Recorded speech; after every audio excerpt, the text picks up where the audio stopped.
안녕하세요. 반갑습니다, 여러분. I don't know much about Korean language, but thank you very much for the opportunity to be here with you this morning. Can I just sit here? So as the professor said, I work at the Philippine Embassy in Korea, in Seoul. I'm the Minister and Consul General, so from Anyway, I'd like to first of all thank the Busan University of Foreign Studies and the KIAS, Institute of ASEAN Studies, for this opportunity to share with you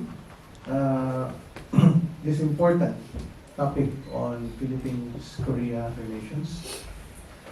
For me, it is not just an academic exercise, but a critical element of, it is a critical element of any relationship to take stock, look back into the past, and look into the future, which is actually filled with so many challenges and complexities, and even threats, in order to discern real opportunities for mutual growth, progress, and prosperity.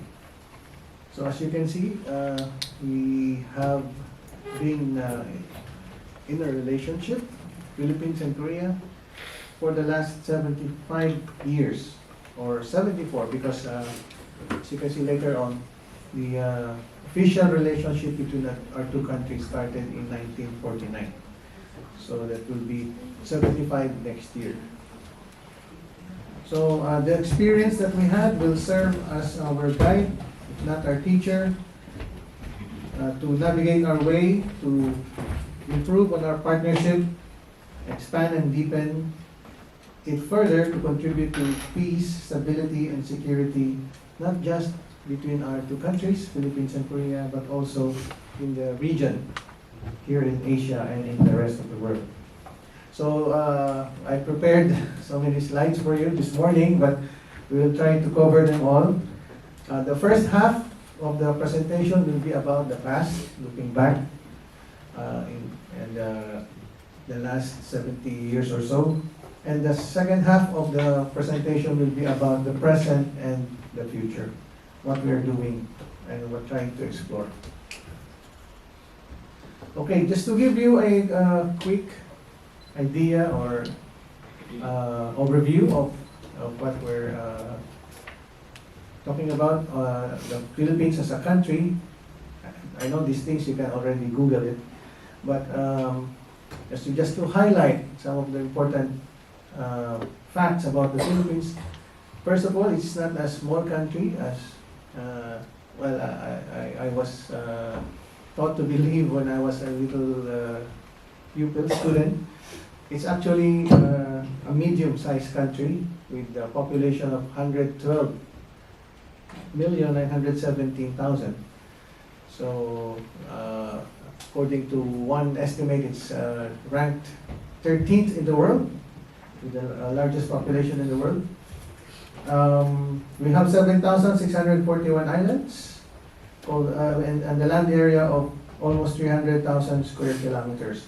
And we have the fifth longest coastline in the world. So if you can imagine, if your territory covers so much space, it is a big responsibility to make sure that you secure, to make sure that you protect all the resources within your territory, and it's very challenging for us right now. So we have two languages, official languages, Filipino and English. We were taught Spanish. I was taught Spanish in my college days, many years ago. But since I graduated, they stopped teaching Spanish and concentrated on other subjects. So Philippines is a place where the two great civilizations, maybe the East and the West, meet and are combined and harmonized. So we have Malay, Chinese, Spanish, and American influences. We have been colonized by Spain for 333 years. we were colonized for more than 3 centuries. And then the United States took over, became our sovereign master, if you will, for about 50 years. So from the start of the 20th century until after World War II. And of course, we have so many ethno-linguistic traditions. Estimates are from 120 to 187 languages in the Philippines. So you just can imagine how many, how divided the Philippines was, and maybe until now, when it comes to our linguistic divide. So one of the pictures there you can see, this guy. Jose Rizal. Yes, Jose Rizal. I'll give you 100 points for that. So Jose Rizal is our considered as our national hero. And he is widely hailed as the father, also the father of the Filipino nation, or among the fathers of the Filipino nation because of his intellect. Not because he fought and led the Philippines in battle and liberated us from Spain, but he did fight by way of writing his novels, his letters, his essays became a huge part of the revolution against Spain. So the people realized how oppressed they are, or they were at the time under Spain, and how deprived they were of their rights. And Rizal, being an ophthalmologist, he's a man of so many things. He's an ophthalmologist, he is a poet, he's a novelist, he's a scientist. He discovered even frogs, new species of frogs, lizards, and spiders in the Philippines. But because he's a doctor who treats eye problems, he also opened the eyes of many of our Filipino nationals back then, and made them realize how worthy they are, how important and how proud they should be of their heritage. So that's how the Philippines was born. So we are also proud to say that we are the first republic in Asia. When the Philippines declared independence in June of 1898, while the revolutionaries were winning the war against Spain. And then, of course, suddenly the United States had different plans. They had won the war against Spain and then claimed the Philippines, Cuba, Puerto Rico, even Guam as part of their, let's say, war booty, or the price of winning the war against Spain. And they also paid $20 million to Spain for the Philippine territory to be ceded to the United States. So, and then in 1899 we had our first constitution. We call it the Malolos Constitution because it was adopted in Malolos, Bulacan. I don't know if any one of you has been to the Philippines. Is there anyone here who is a Filipino? Oh, you have two. Okay. So you know Malolos, Bulacan, right? Okay. So we have the first Malolos Constitution, and so the first Philippine Republic was born. It's the first Republican Constitution as well in the whole of Asia. And then, of course, the Philippines, once we were given our independence by the United States, became an active player in the world stage. We became one of the founding members of the United Nations. We signed the 1942 UN Declaration, and we were one of the 51 regional UN member states when the United Nations was formed in San Francisco. in the 1940s. The guy that is sitting there in the middle of other taller Western-looking guys is Mr. Carlos P. Romulo. Carlos P. Romulo is really a towering, although he's short like me, he's a towering figure in our history, much like Jose Rizal. And he was dubbed Mr. United Nations because he was the first Asian also to be the president of the United Nations General Assembly. Okay, and he was a general, he was a diplomat, he's like Rizal, he's many things. He wore so many hats. He also won a Pulitzer Prize for his works as a journalist, as a writer. So, coming from World War II, we entered into the Cold War era, right? So, in this period of time in history, we see an ideological divide between communism and capitalism. We have two superpowers, the United States and the Soviet Union. And of course, you know what happened here in the peninsula, North and South Korea were split. And the Korean War started in 1950. And since then, we've been struggling to contain the threat of communism, which we also felt very much in the Philippines. So we're just trying to slow walk you through these events, in history. All right, so we mentioned Carlos P. Romulo. As UN General Assembly President, he recommended the adoption of the terms of reference for the elections in Korea and the creation of the UN Commission on Korea with the Philippines as a member. This UN Commission, or UNCOK, oversaw the general elections in Korea, where Syngman Rhee was elected president, and after which Syngman Rhee was elected president by the National Assembly. So it was the National Assembly that put him in power on July 20, 1948. Bilateral relations were then established between the Philippines and Korea, or the Republic of Korea, on March 3, 1949. So as I said earlier, we will be celebrating the 75th anniversary of these milestone next year, March 3, 2024.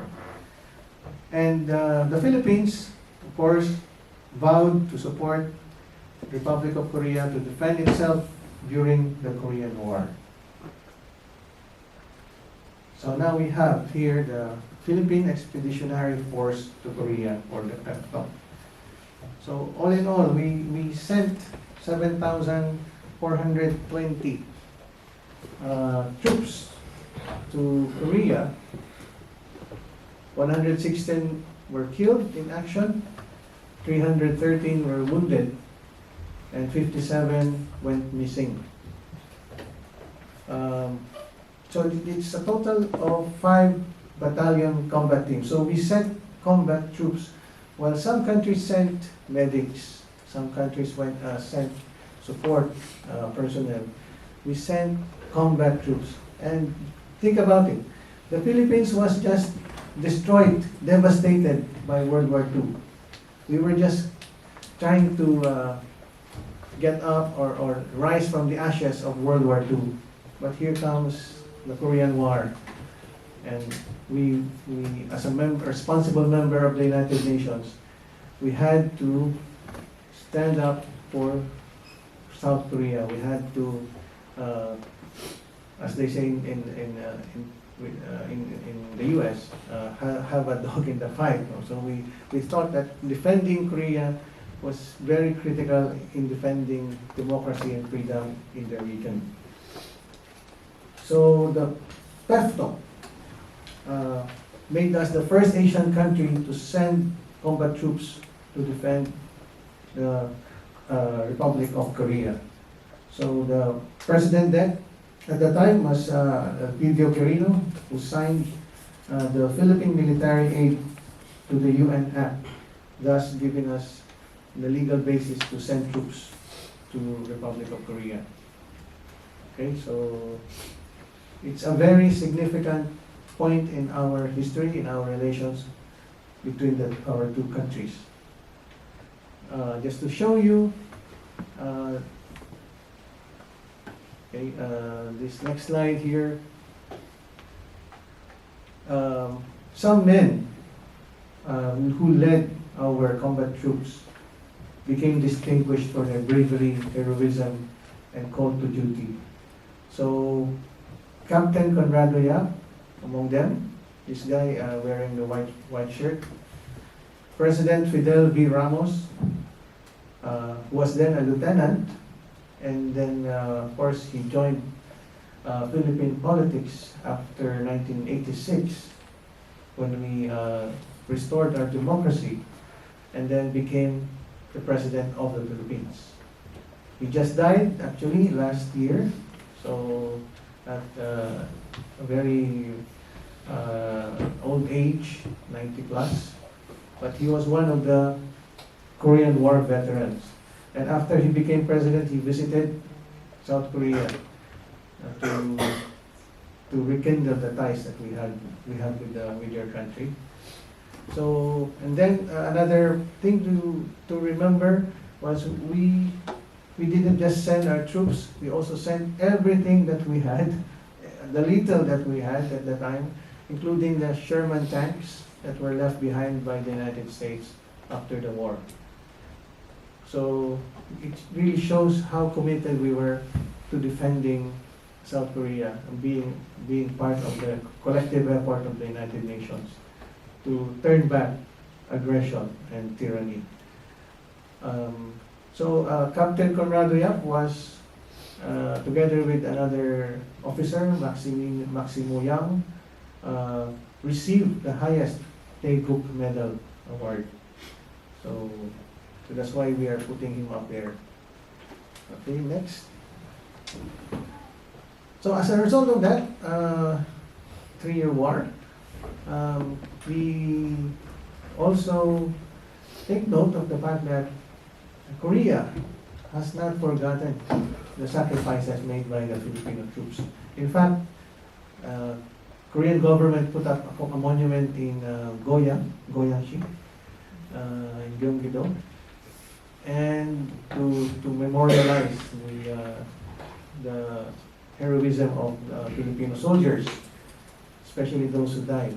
And in the Philippines, we have 3 monuments actually.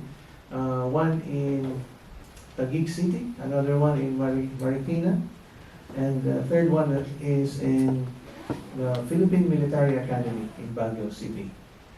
Also, you can see there a paper bill, a currency, Philippine currency, 500 peso bill, because we are featuring Ninoy Aquino, the guy in the corner, left-hand corner, who became also our modern-day hero, an icon of democracy in the Philippines, because at the time he was a journalist, a young photojournalist at the age of 17. He was already covering the Korean War as a journalist, and he wrote there, I don't know if you can read it, 1st Cavalry, knives through 38 parallel. So it was featured, and still is featured at the back of the 500 peso bill. So we can also say it's another monument, another one of the monuments that we have of the Korean War. And then of course, after the war, well actually they say the war never really ended because there was only an armistice agreement. There was no formal peace agreement. But still, the Philippines remained committed to defending South Korea against future aggression. The United Nations Command was established first in Tokyo in early 1950s, also to help the war effort, the Allies, to defend Korea, because they need a staging ground to send material and troops to the peninsula. But after then, since then, UNC, or United Nations Command, was transferred to Seoul in 1957. But from the earliest days, the Philippines has been a member and an accredited member of the United Nations Command. So, you know what's the role of the United Nations Command? Have you been to Pyeongtaek? Have you seen the Camp Humphreys there? So, one of their main roles is to monitor the armistice agreement to make sure that there are no violations. If you can see there on the map, the DMZ, the demilitarized zone, there's also the military demarcation line. So the DMZ is 2-kilometer gap between the north and the south from the demarcation line. I don't know if you've visited the area, but I was able to go there once, and according to information we received, there are some things going on there that we really need to monitor to make sure that it will not spill over and turn the armistice into hostilities once again. So the United Nations Command's role is very important. And as I said earlier, the Philippines has always been a member of this, while other countries, other sending states are not accredited, but the Philippines remains to this day an accredited member of this UNC through our defense attaché. So we have in the embassy a defense attaché or armed forces attaché who also serves as our liaison officer to the UNC. So, and at the same time, we also deployed honor guards to assist in the UNC ceremonies. So I hope you get the message that the Philippines has always been on the side of South Korea since the breakout of the Korean War. So from the ashes of war, flowering of relations. So we are now slowly transitioning to the present situation of our relationship. So from the Korean War, of course, since we already established diplomatic relations in 1949, South Korea began sending ambassadors to the Philippines. The first one being Ambassador Kim Yong-ki. I don't know, I've never seen his picture, but maybe one of you is a relative of the former ambassador to the Philippines. He was there in 1954. And on the side of the Philippines, we started sending legates or representatives to South Korea also the same year, from 1954 to 1957. And then from 1957, we started sending full-fledged ambassadors. So we already had 16 ambassadors from 1958 to the present. Can anyone tell me who the Philippine ambassador now is? And another 100 points from Professor Kim. He will give you bonus points. So Philippine ambassador now to Korea is Maria Teresa Dizon de Vega. So actually she was the one supposed to deliver the lecture, but unfortunately she's tied up also in Seoul, so she asked me to do it, and I hope I will give justice to her. Okay, so, and then we also had high-level exchanges or visits between Philippines and South Korea, so meaning at the presidential level. So in from 2011 to the present, we had 8 presidential visits already. But before that, before 2011, I think we also had 2 or 3 during the time of President Arroyo and President Ramos. Okay, so slowly we recover from the war, from World War II and from Korean War.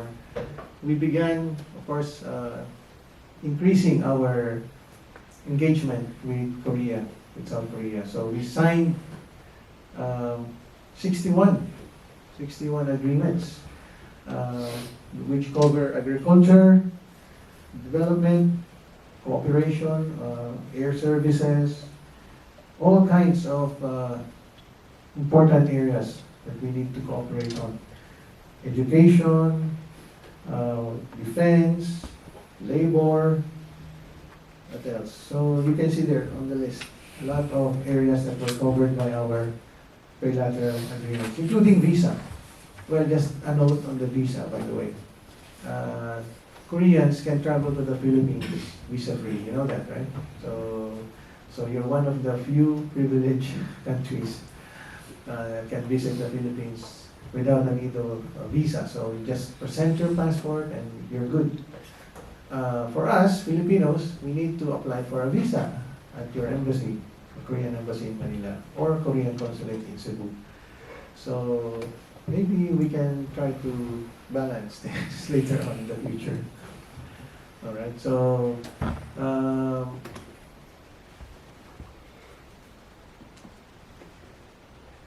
so 61 signed in the last 60 years. If you can put this on a line graph, you will find that from 1960 to 69, only 4 agreements were signed. In the next decade, 70 to 79, another 4. But starting in 1980, the third decade, we began to pick up our efforts, so we signed 6 agreements. And then the next decade, 1990, 10 agreements. And then, so it increased really, you know. So from 1960, where we only signed 4, you can find that the last decade we signed 24 from 2010 to 2019, 24 agreements. So we got so busy doing all these agreements with South Korea, which were all meant to benefit the potential of our cooperation, our relationship. So some of those agreements were actually just renewal or extension of previous agreements signed, but still that means we were very much engaged. Our two countries are very much engaged. So we never want to lose the traction that was started in our earlier agreements. So we want to keep on moving. In fact, we want to keep on improving our cooperation. So let's take a look at one aspect of this cooperation. So this is the political and security cooperation between the two countries. So of course, high on our agenda is to make sure that we have a high-level policy and consular consultations. We established these platforms or mechanisms where we can discuss freely, we can discuss honestly, face-to-face, all the concerns that we have between our two countries and in the region. So we had this. We started doing this dialogue, not only on political, but also on consular matters. So we already had our eighth political or policy consultations earlier this year. So that means we had seven such dialogues before this year. For the consular consultations, we will be having our 5th consular dialogue this year. So hopefully it will be held here in Korea. So of course the Philippines continues its support for inter-Korean peace and denuclearization of the peninsula. So this has always been our position in terms of peace and the nuclear issue here in Korea. Diplomatic solution, of course, is for us the best and optimal way of solving this nuclear issue, not just bilaterally but multilaterally. So we are employing, of course, the auspices there of the ASEAN Regional Forum, or ARF, ASEAN plus 3, ASEAN, you know ASEAN, right? So you're in the BUFS, you should know ASEAN already. And then the United Nations.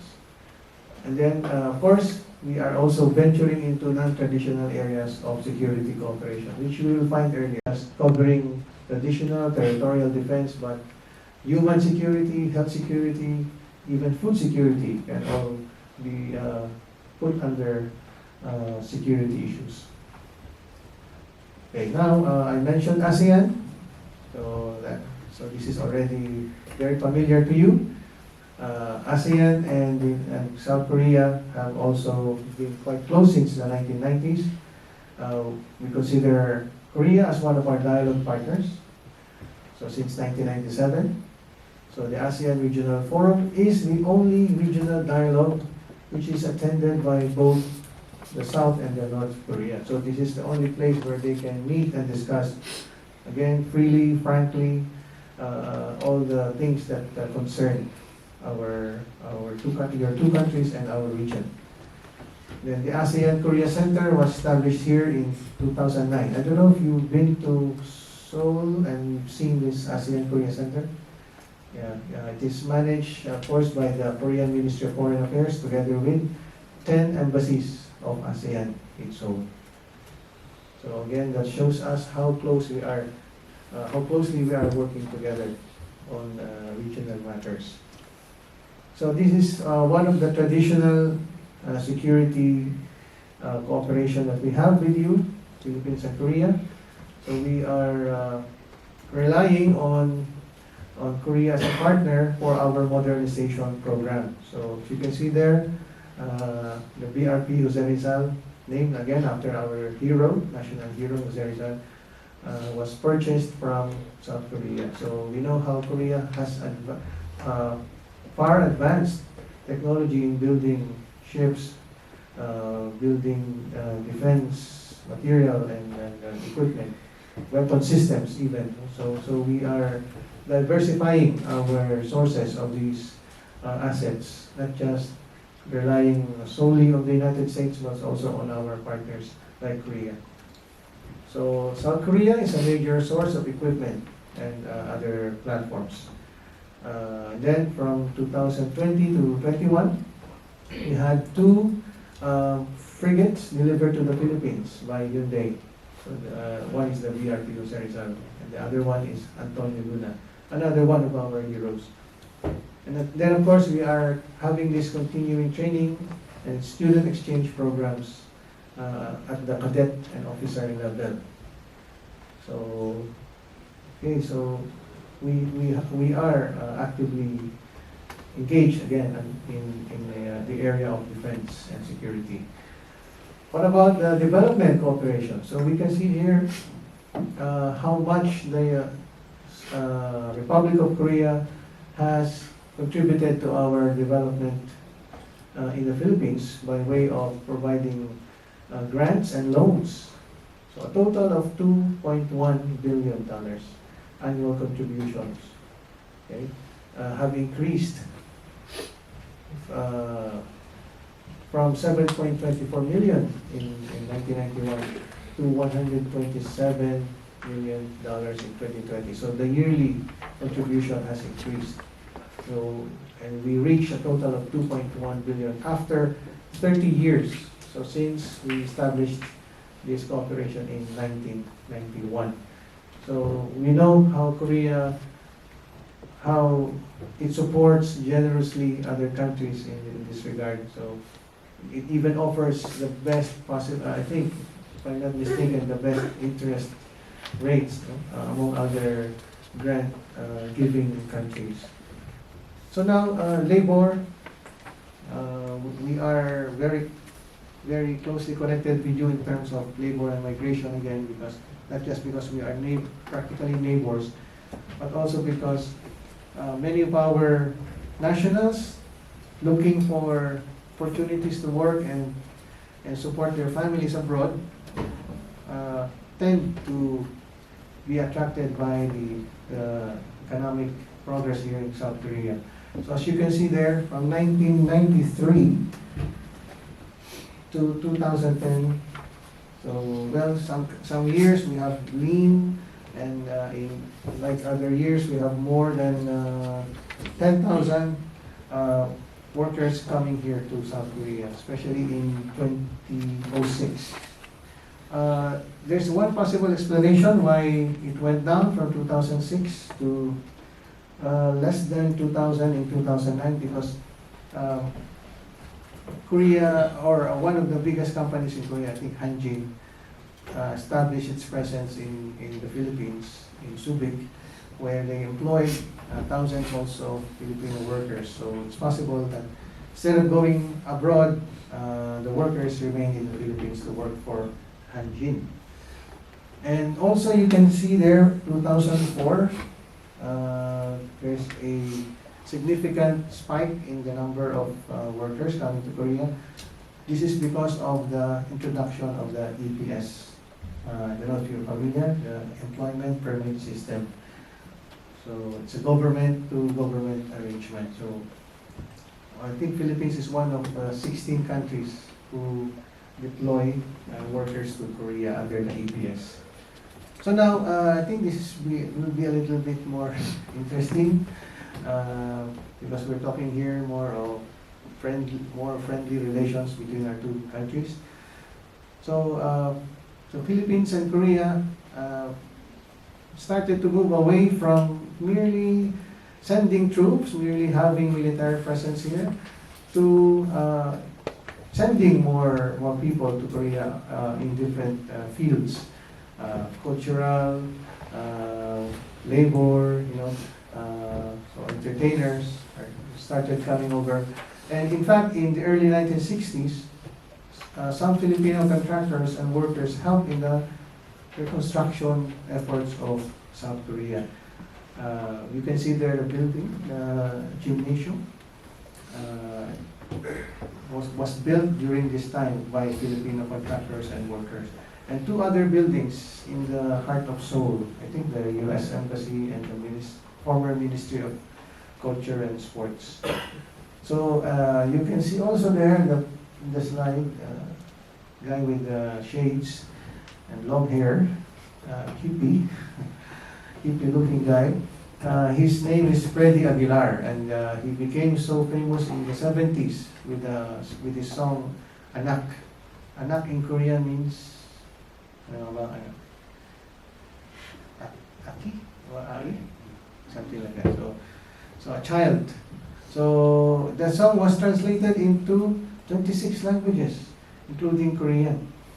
When I was new here to Seoul, I took a cab and the driver told me, "Oh, I remember Freddy Aguilar. I remember his song." So that goes to show how deep an impact he made among Koreans. I mean, of a certain age. Probably not you, because you're all MZ generation. So then the arrival of missionaries, and let's like to highlight the last bullet there, the 1986 people power revolution. So I'm sure that one of you was born already in 1986. But in 1986, this huge turnout of people, swelling of the masses, was able to remove a dictator from his seat, President Marcos at the time, the senior, and installed a democratic government. So that's the start of our becoming a democracy once again, a real democracy. And not a drop of blood was shed.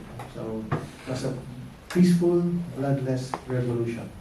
And to us, it started a wave of other, you may say it's the first wave of democratic sentiments and democratic revolutions, quote unquote, in other countries.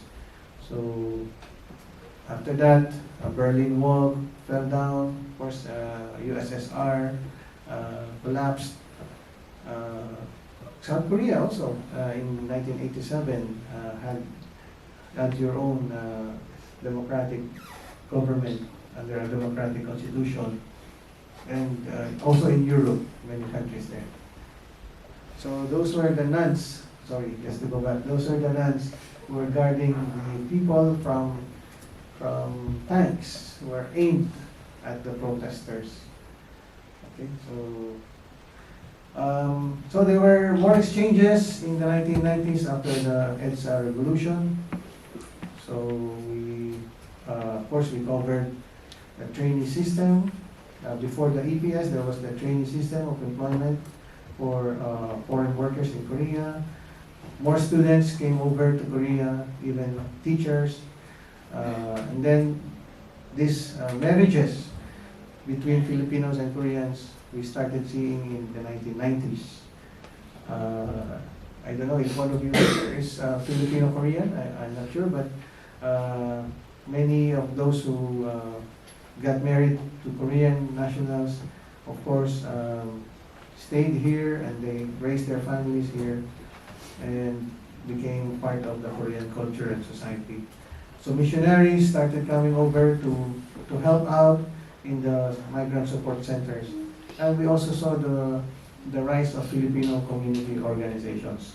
In the democratic space, because Korea was, it still is a democracy, people were free to organize, to turn themselves into groups with certain advocacies, certain interests, certain laws that govern themselves.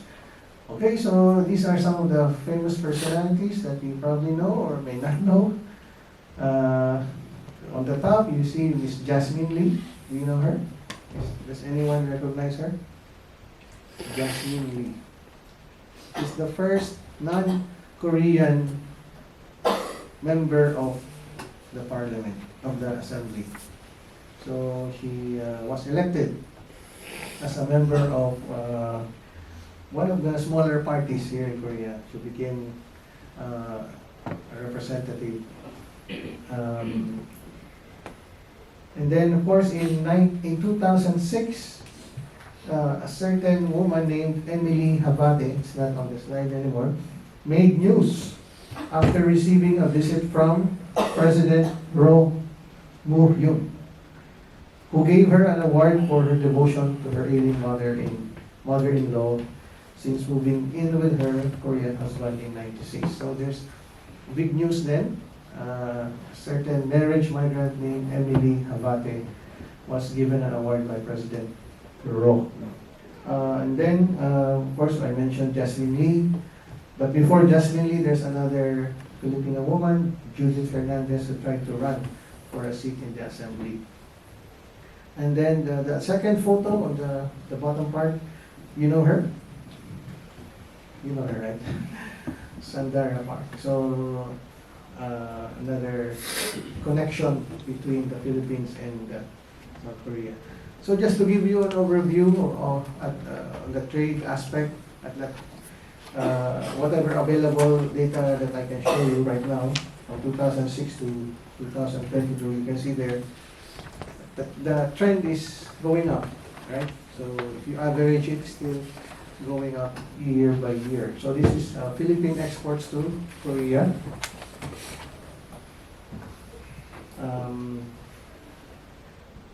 So some of the exports that we send to Korea include, of course, agricultural products, bananas. Do you know that your bananas come from the Philippines? And then, of course, some parts of machinery parts, okay, mineral oils, etc. So that's going to be boring if I give you everything. So this is the import side. What we import from Korea also increasing. You see the trend. And aside from K-drama, we also import a lot of products from Korea, minerals and fuels, etc., etc. Okay, so and if you total them, combine them, this is the picture. So we are, can you say that we are losing to Korea because we are importing more than we are exporting? If you ask President Trump, he will say yes. But yeah, the trade is favorable to Korea. But we don't look at it that way. I think for us, whatever materials we need for our development, like we need to import certain technological products that we need for our industries in the Philippines, that's a good thing, right? So it's not a bad thing. So, but we need to also increase our exports to you. So that's why we are facing a challenge And we hope that we can find a way to somehow balance the two.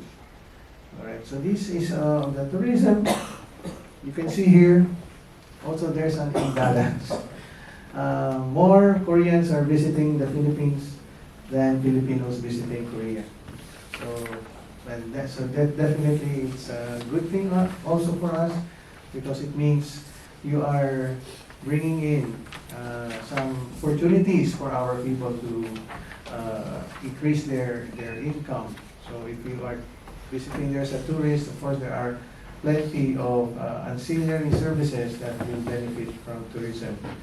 Vendors, hotels, resorts, etc. Okay, so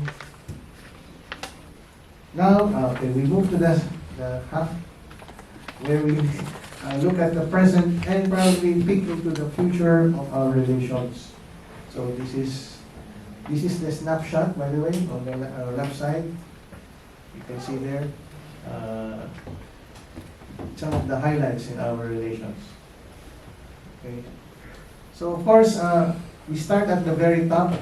We start with the President Yoon Suk-yeol and Ferdinand Marcos were able to meet during the ASEAN Summit, okay, last year, November 2022, and during the World Economic Forum earlier this year.